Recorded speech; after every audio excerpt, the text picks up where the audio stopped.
y de esto vamos a hablar en nuestra siguiente entrevista, porque ¿cuál es el secreto para arrasar en las urnas? Yo no sé si tú lo tienes. No, no lo tengo.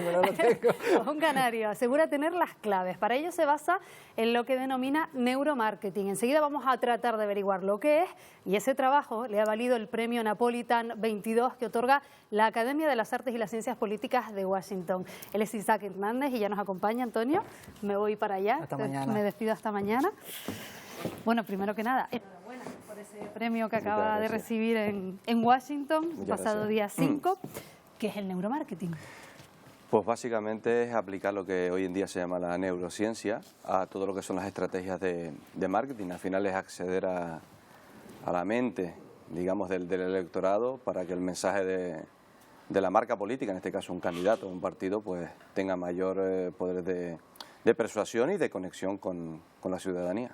¿Y cómo contribuye a ese trabajo la inteligencia artificial?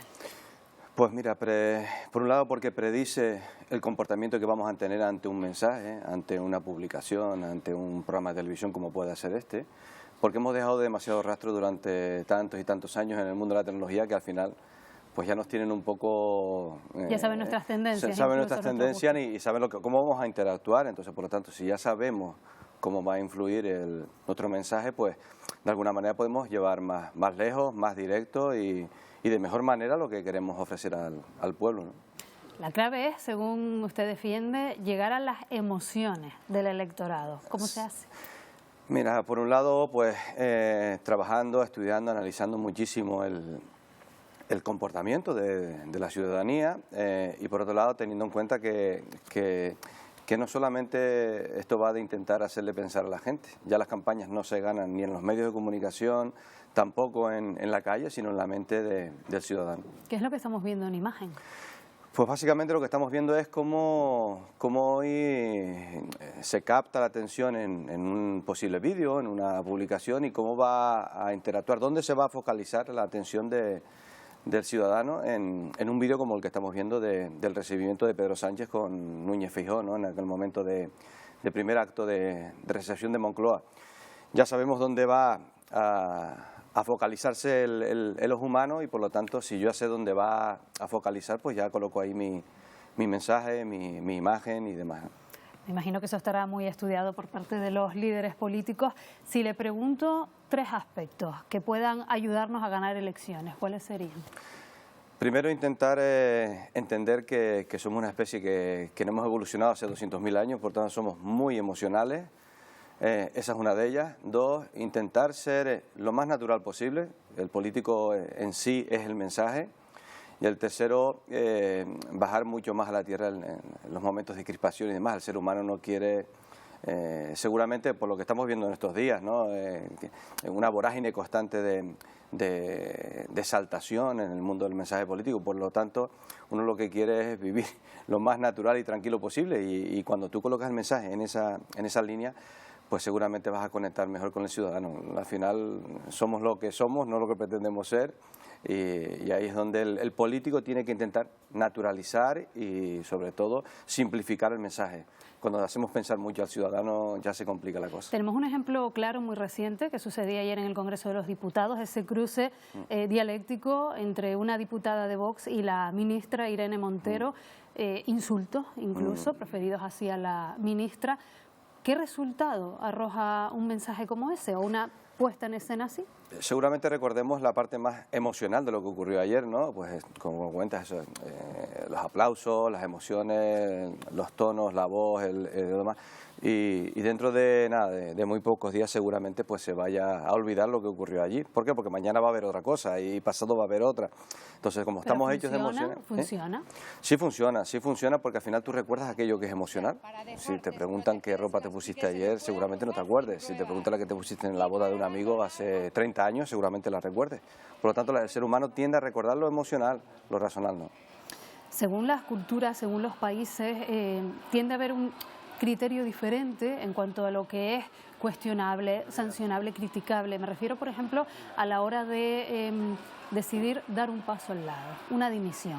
Vemos que, por ejemplo, en el Reino Unido, el hecho de haber copiado un párrafo de un trabajo, de una tesis, pues hace que un político pueda marcharse. Ese criterio no es el mismo, por ejemplo, en otras latitudes. ¿En qué momento se debe decir me voy? Yo creo que cuando te lo pide al cuerpo.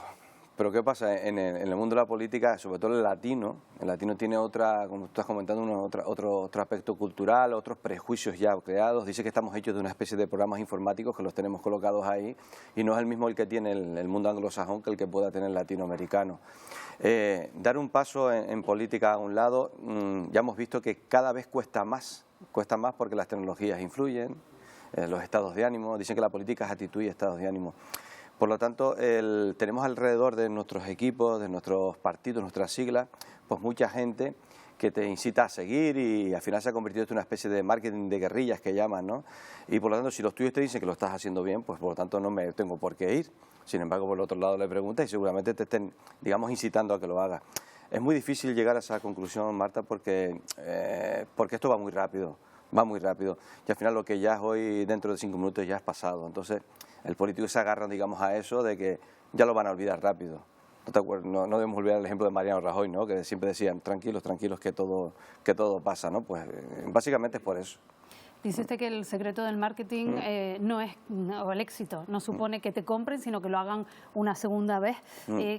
¿Quién es un mejor político? ¿El que logra obtener una mayoría absoluta en las urnas, algo, por cierto, cada vez más complicado, o el que sin tenerla consigue los apoyos necesarios para aprobar los planes, las medidas que tiene en mente? Yo creo que en España tenemos una asignatura pendiente con la capacidad de negociación. Veníamos de muchas décadas de un bipartidismo, por lo tanto, en gobernar o en mayoría o estar en la oposición era lo más natural.